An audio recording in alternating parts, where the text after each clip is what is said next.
Olá pessoal, seja bem-vindo, professor Edilson Pérez. A nossa aula de história de hoje, governo de Campos Sales, 1898 a 1902. Bom, antes de dar início, vou esperar um pouquinho a galera chegar e falar que estamos aí no período republicano e falta pouco, né, para encerrar a parte de história do Brasil, ok? Pouco se for comparado com os conteúdos anteriores, uma vez que nós já discutimos, né, o Brasil colônia, já falamos de primeiro reinado, período regencial e todo o segundo reinado. Então agora o que nos resta é o período republicano, mas eu ando sentindo falta aí do pessoal durante as nossas lives, né? Espero que realmente vocês estejam assistindo, né, essas lives posteriormente, porque a prova, o primeiro concurso que nós temos é a prova da ESA, e essa prova ela continua com a data de 30 de agosto, ok? Então, assim, nós temos pouco tempo, né, cerca aí de aproximadamente 1 mês e meio, né, para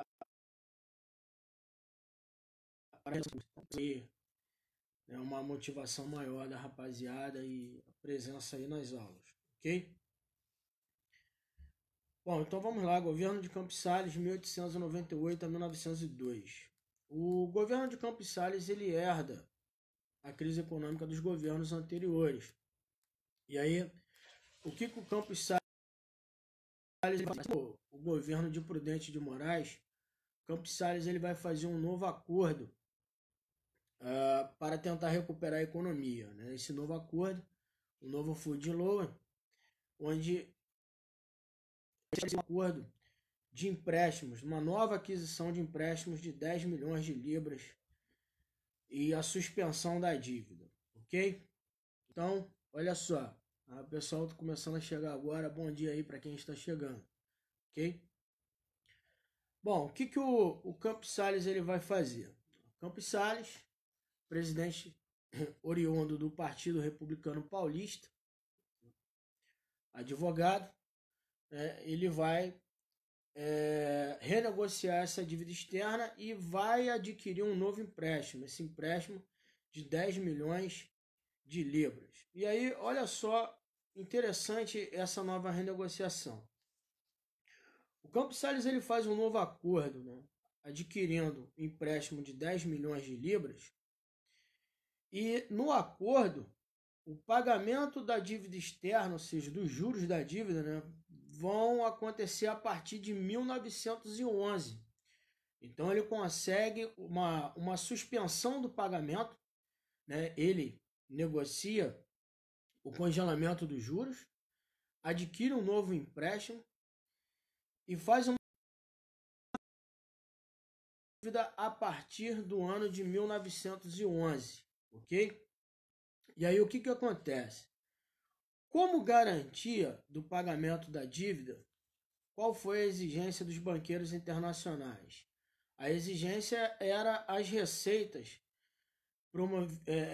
provenientes da Estrada de Ferro, a Central do Brasil, e da Companhia de Água do Estado do Rio de Janeiro. Então, na verdade, foi uma negociação no qual os credores internacionais eles exigiram uma garantia de pagamento, e para ter essa garantia eles pediram, né, os lucros, os capitais provenientes da Estrada de Ferro e também da Companhia de Água. E aí o que o Campos Sales ele vai fazer? O Campos Sales ele vai tomar algumas medidas para a valorização da moeda nacional. Então, nesse governo, ao invés de pagar os juros da dívida, ele vai utilizar esse dinheiro, que seria para o pagamento dos juros da dívida, ele pega esse dinheiro e investe na economia nacional, na economia interna, né, tentando promover uma valorização da moeda. Outra medida tomada foi o aumento dos impostos, né, para conseguir novas receitas para o governo. é decretado o aumento de impostos durante o governo de Campos Salles. Além de aumentar os impostos já existentes, foram criados também outros. Inclusive o Campos Salles ele ganhou o apelido de Campos Selo, né? Porque ele implementou um imposto sobre o selo. E aí apelidaram o Campos Salles de Campos Selo, ok? Bom, ainda no seu governo é estabelecido um acordo fronteiriço entre a Guiana Francesa. Falei para vocês no governo anterior, o governo de Prudente de Moraes, que ocorreram invasões ao território brasileiro, existia problema de fronteira entre o Brasil e a Guiana Francesa pelo território do Amapá, e aí então é concretizado, né? Esse acordo foi denominado de questão do Amapá. O que foi estabelecido? O Rio Oiapoque, isso, ok? Então, Rio Oiapoque, de um lado, a Guiana Francesa, outro lado, território brasileiro, ok? Agora nós vamos falar sobre a política dos governadores que foi implantada no governo de Campos Salles, e aí onde vem o tema central da nossa aula de hoje, que é a questão da política do café com leite, ok? A política do café com leite ela foi um acordo feito entre os governos de São Paulo e Minas Gerais para que São Paulo e Minas Gerais se alternassem no poder.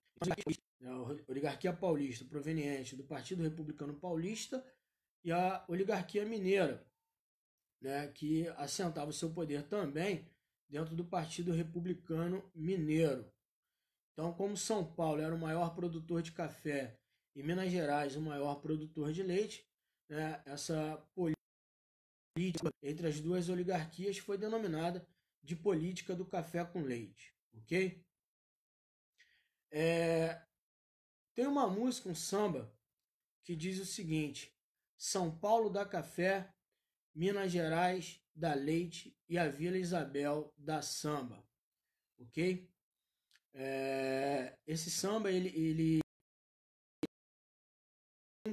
em questões de concurso, principalmente nos concursos militares e na prova do Colégio Naval. Então, a rapaziada aí que deseja fazer o concurso, a prova do Colégio Naval, fique atento nesse samba, o que ele está mencionando. Está mencionando a política do café com leite que foi implementada no governo de Campos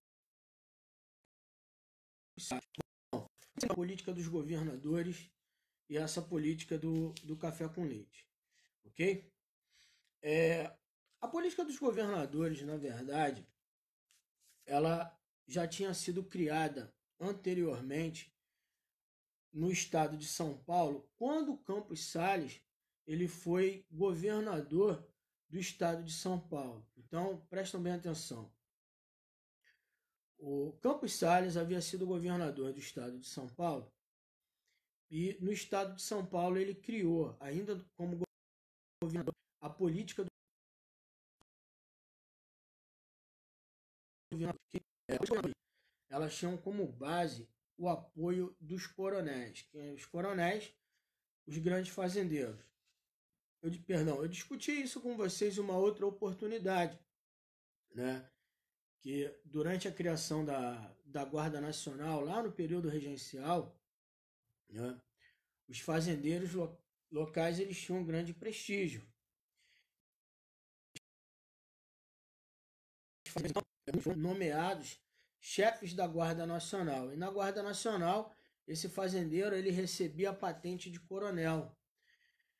Então, o coronel da Guarda Nacional, ele era um grande fazendeiro local. E essa expressão, essa denominação, ela continuou, né, durante o Segundo Reinado e durante a República, né? É claro que agora, nesse momento, né, esse coronel, ele não... A expressão ela acabou se tornando uma expressão, né, regionalista no território brasileiro para designar aquele grande fazendeiro. Então, o grande fazendeiro, né, passa a ser apelidado né, passou a ser apelidado de coronel, né, e muitos fazendeiros não tinham nada a ver com a questão do militarismo ou da Guarda Nacional, ok?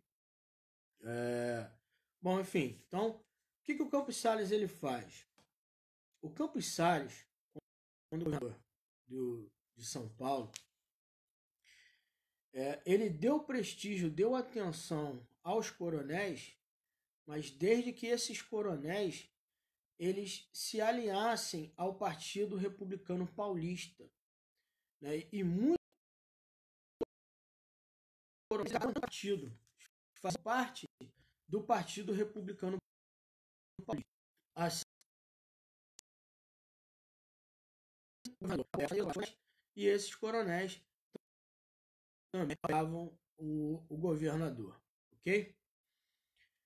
E aí, quando o Campos Salles torna-se presidente da República, o Campos Salles ele implementa isso a nível nacional. Então, a política dos governadores, né, esse coronelismo que tinha sido criado pelo Partido Republicano Paulista, né, pelo Campos Salles quando ele era governador, né, o que era uma política estadual acabou se tornando uma política nacional. E qual é a função, então, desses grandes coronéis? A função era garantir a eleição da situação. Então, entendam bem. O coronel, esse grande fazendeiro, ele tinha que garantir a eleição dos aliados do governo. Então, olha só como é que vai funcionar. O presidente da República, ele apoiava os coronéis, apoiava os governadores, os prefeitos apoiavam os grandes fazendeiros, os grandes coronéis. Então, tudo aquilo que os coronéis exigiam, pediam dentro dos seus estados, né, o prefeito ele tinha que atender. E aí olha só o que os prefeitos faziam. Quando o prefeito, né, as prefeituras locais, elas não conseguiam as medidas, as exigências feitas pelos coronéis, o que esses prefeitos eles faziam? Eles acionavam o governador para o governador dar atenção aos coronéis e às prefeituras. E por sua vez, os governadores eles pediam auxílio ao presidente, ao governo federal. Então, é um apoio mútuo. Os coronéis estão apoiando os prefeitos estão apoiando os governadores e os governadores apoiam o presidente, apoiam o governo federal. E como que os coronéis, então, garantiam esse apoio? Através do voto. E aí, então, começa a ter eleições completamente fraudulentas. Não começa não, na verdade já existia. Essas fraudes nas eleições eram existentes antes da política dos governadores implementada por Campos Salles. Mas agora você tem algo institucionalizado, né? É algo declarado. E isso está ocorrendo a nível nacional. Então, olha só o que acontecia. Ele precisa apoiar o seu candidato para que ele se torne presidente da República, né? Então, os governadores, dentro dessas eleições fraudulentas, né, eles apoiam o prefeito e tem os prefeitos e tem apoio também desses prefeitos. E os prefeitos, eles vão conseguir as eleições dos coronéis, né? O que esses coronéis eles faziam? A cédula eleitoral ela era publicada nos jornais. Então, assim, vamos supor, a eleição vai ocorrer no domingo, próximo domingo. Na terça-feira, começava então a ser publicado nos jornais as cédulas eleitorais, né? E essas cédulas elas vinham no jornal. Então você recortava a cédula eleitoral, colocava o nome dos seus candidatos, ia no dia da votação e colocava o voto nas urnas e agora entenda bem, olha só o que vai acontecer a partir daí. Deixa eu puxar um pouco mais a câmera aqui. O que vai acontecer a partir daí? Entendam bem, galera. O voto descoberto. Hoje nós temos um voto que é o voto secreto. Mas antes não. Antes era o voto descoberto. O voto também chamado de voto aberto. E isso contribuía muito para as fraudes nas eleições. Então, olha só o que o coronel fazia. Vamos supor, você é um fazendeiro, você é um grande coronel, você tem 20, 30 funcionários. Você comprava 20, 30 jornais, né, quantos fosse necessário. E você, que era o fazendeiro, você, o coronel, você colocava o nome dos seus candidatos. E aí, no dia da eleição, você levava os seus funcionários para a zona eleitoral e a única coisa que eles faziam era assinar o livro. Né? Colocava-se, então, o nome do candidato, de preferência, né? Do candidato do coronel, ok? Então, olha só o que vai acontecer. Né? Vamos lá. O mesário, ele era conivente com isso. Então, nós temos aí, foi apelidado de mesário nosso. O mesário era conivente com essa situação. Então, olha só o que vai acontecer. Né? O mesário está sabendo o que está se passando, está sabendo da situação. O mesário ele vai compactuar com isso. O mesário nosso. E esse era o voto de cabresto. Então, o voto de cabresto é aquele voto que está obrigando, né, os seus aliados, seus mandados, a votar em quem ele deseja. Esse é o chamado voto de cabresto. Ok? Existia também o chamado voto do bico de pena. O voto do bico de pena era da seguinte forma. A caneta era uma pena de pavão.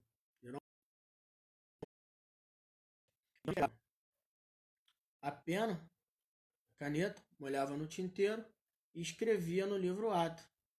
Ok? E aí olha só o que acontecia.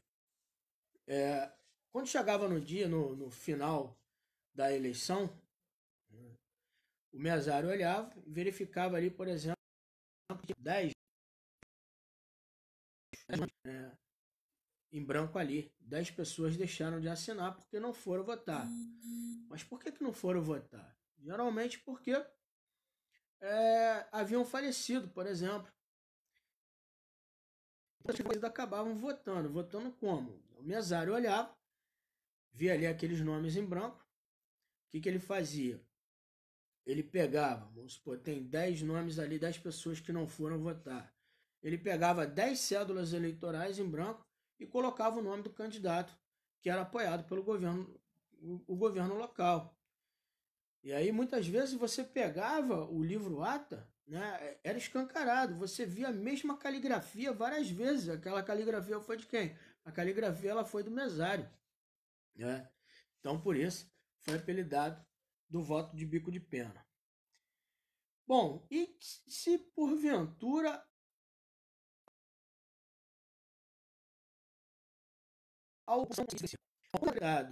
a vitória, né, de um candidato da oposição, então, para ser diplomado, na verdade, todos eles, para serem diplomados, eles tinham que passar por uma comissão chamada de Comissão de Verificação dos Poderes, ok? Mas quando era um candidato da oposição, o que a Comissão de Verificação dos Poderes ela fazia? A Comissão de Verificação dos Poderes ela não diplomava aquele candidato da oposição que havia vencido.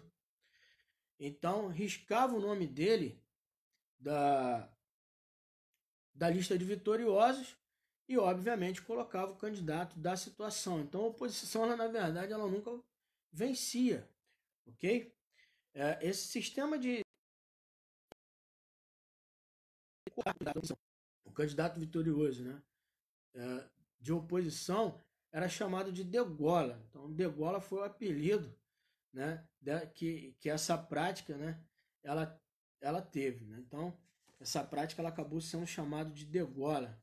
Os opositores eles eram riscados da lista de vitoriosos, de vencedores, e aí dava então o diploma, né, de vencedor ao candidato da situação, ok?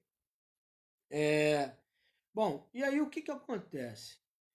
São Paulo, Partido Republicano Paulista, e Minas Gerais, Partido Republicano Mineiro, eles vão criar então a chamada política do café com leite. Um ano assumiu um candidato em São Paulo e de Minas Gerais. Depois de 4 anos, lembrando que não tinha reeleição, o candidato de Minas Gerais ele deveria indicar um sucessor, que aí sim era o sucessor paulista. Como São Paulo era o maior produtor de café e Minas Gerais era o maior produtor de leite, essa política foi denominada de política do café. Mas houve 2 grandes momentos em que essa política do café com leite ela foi rompida. O primeiro momento foi quando o Marechal Hermes da Fonseca ele saiu vitorioso, ok? E assume então o Marechal Hermes da Fonseca, a política do café com leite ela foi rompida e obviamente Marechal Hermes teve grandes oposições durante seu governo e depois no governo de Washington Luiz, São Paulo ele deveria indicar um sucessor que era de Minas Gerais. Então, o sucessor de Minas Gerais era Antônio Carlos. E aí, o que ele faz? Ele indica um paulista, o Júlio Prestes. Júlio Prestes vence a Revolução de 30, ou como muitos afirmam também, o golpe de 1930, quando foi formada a Aliança Liberal, e aí o presidente Getúlio Vargas acaba assumindo o poder, iniciando a chamada Era Vargas. Era Vargas de 1930 a 1945, e depois nós tivemos o segundo governo, foi o segundo governo Vargas, de 1951 a 1954. Ok? Bom, galera, então é isso. Espero que tenha contribuído aí para elucidar um pouco mais essa política do café com leite, né, para vocês, a política dos governadores e as práticas completamente fraudulentas das eleições presidenciais durante a República. Vocês, até a próxima aula. Valeu, fui.